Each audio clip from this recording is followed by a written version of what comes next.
How's it going, everyone? This is Mindblank. Welcome back to my channel, where today I want to quickly talk about a $600 PC gaming build for the upcoming Battlefield 1 and Mafia 3 games.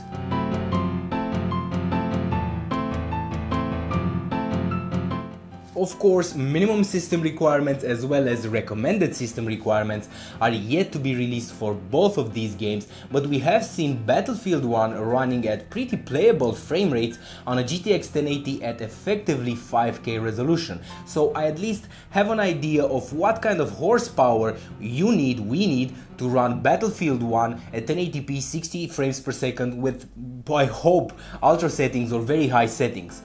Before we get to the actual build of the video, I just want to mention that $600 is for the unit only. If you want peripherals like keyboard, mouse, so on and so forth, I'll have you covered for an extra $40 with keyboard, mouse and a set of headphones. Also, this is a Radeon RX 480 build, and keep in mind that prices are pretty high and jacked up for the moment since it's just one day after official release, but the prices will of course come down. And when we get to the GPU part, the GPU section of the build, I will give you more information on what options you have in this area.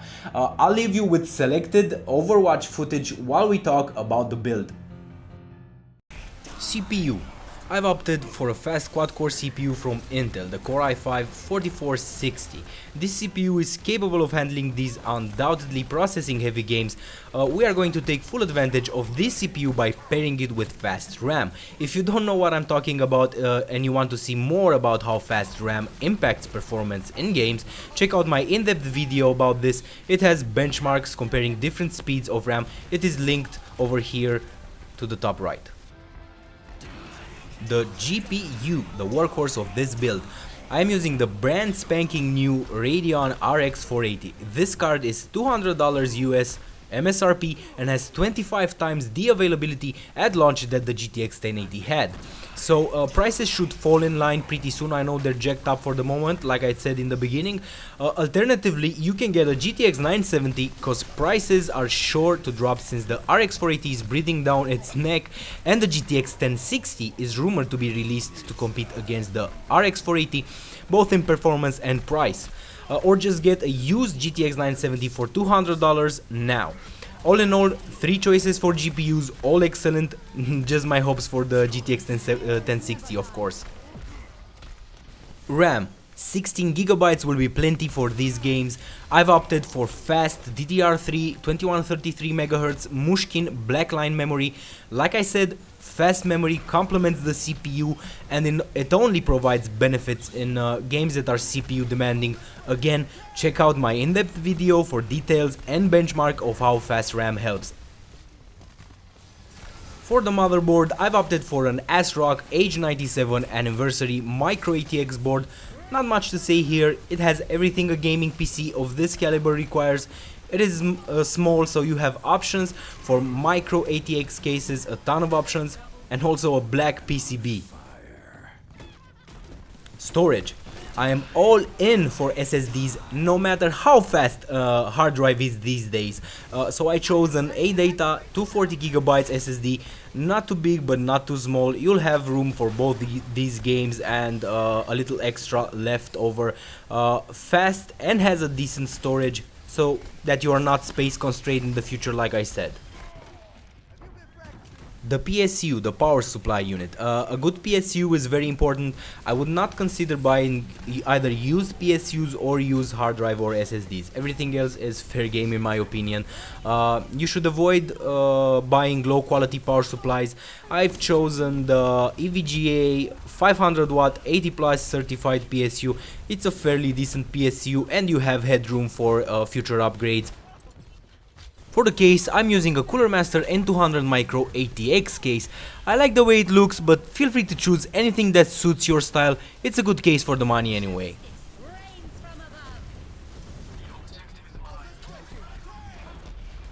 The actual build stops here since this is the whole unit.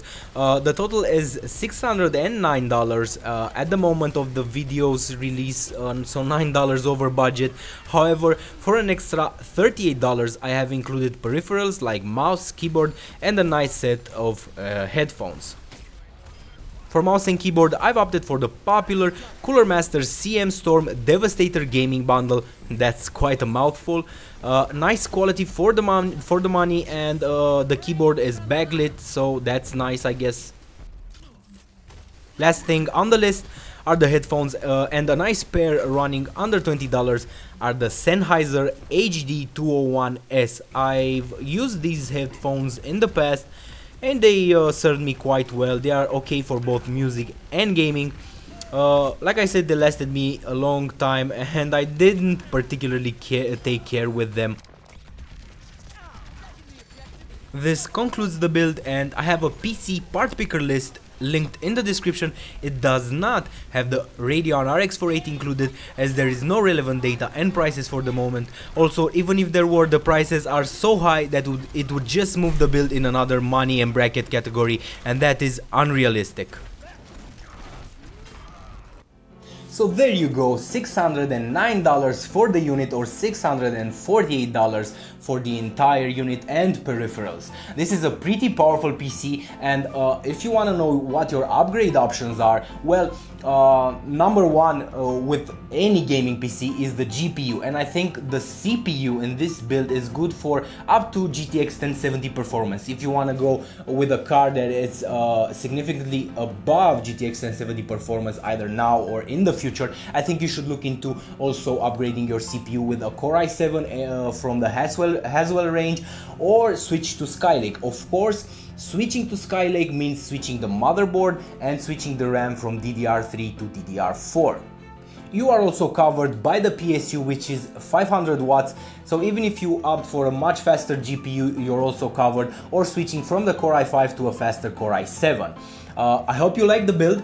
Please leave your questions in the comment below. As always, if you like the video, you know what to do, and if you like the content that I upload, please consider subscribing, as it greatly helps me in dedicating time to the YouTube portion of my life.